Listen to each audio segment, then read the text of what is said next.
السلام عليكم. احنا عارفين ده كلام بيزك فاكيد كلكم عارفينه، فانا مش هتكلم في حاجه.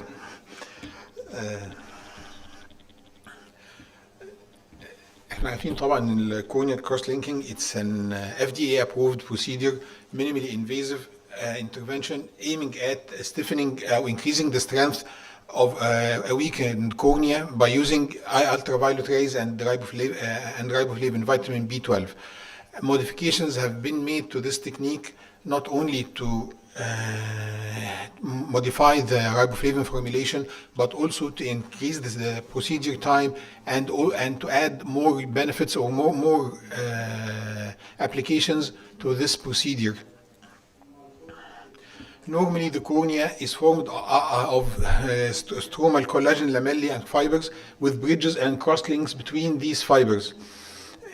In keratoconus and other ectatic conditions, this rearrangement is weakened with reduction in number, with resultant thinning and decreased strength of the cornea. Increasing these crosslinks once more might stiffen the cornea and halt the progression of such ectatic conditions.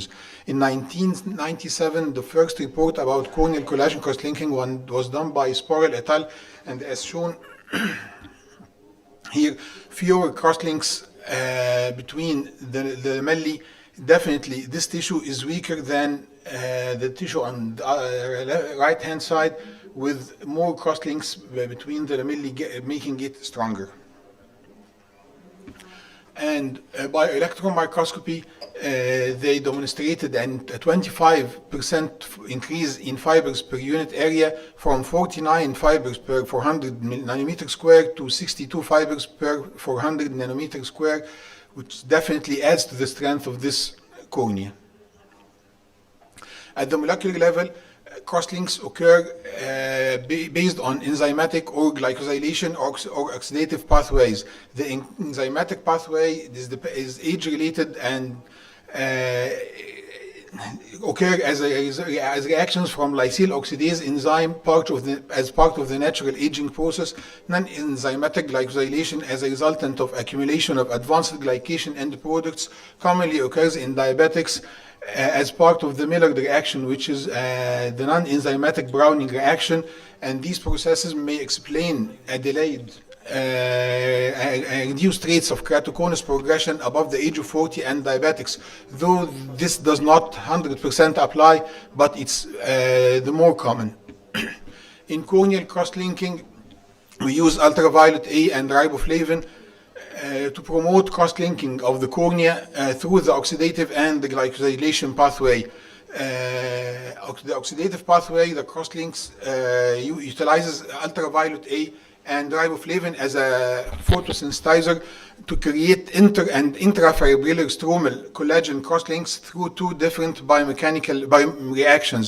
Type 1 with low oxygen environment, where the free radicals form through electron or hydrogen transfer to induce the stromal stiffening, and type 2 reaction where there is ambient oxygen from the air, and this reacts with the excited riboflavin molecule to produce reactive singlet oxygen and superoxide radicals, rendering photooxidation of the stromal proteins and with a resultant of collagen cross-linking bonds.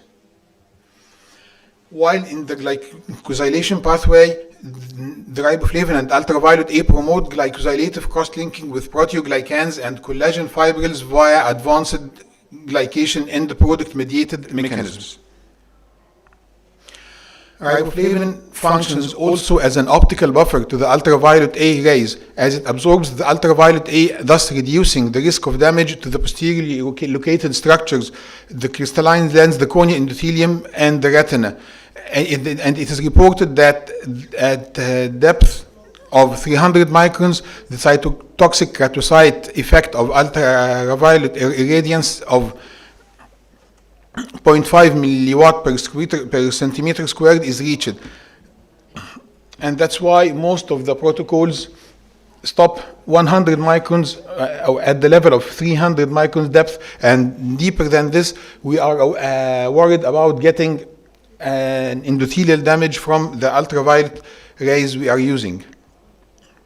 So we have a photosynthesizer, that's the riboflavin, and ultraviolet A is applied the riboflavin buffers against the effect of the photosynthesis, the ultraviolet, and at the same time it promotes either the oxidative pathway with type 1 reaction, which is non-oxygen mediated dependent on riboflavin radicals, or type 2 oxygen mediated reaction with the singlet oxygen species, or the glycosylation pathway through formation of advanced glycation endoproduct mediated reaction. And either any of these pathways leads to formation of covalent cross-links with resultant increased strength of the stroma. Cross-linking not only adds the biomechanical stiffening, but also it increases the corneal resistance to digestion through increasing the steric hindrance of the cornea.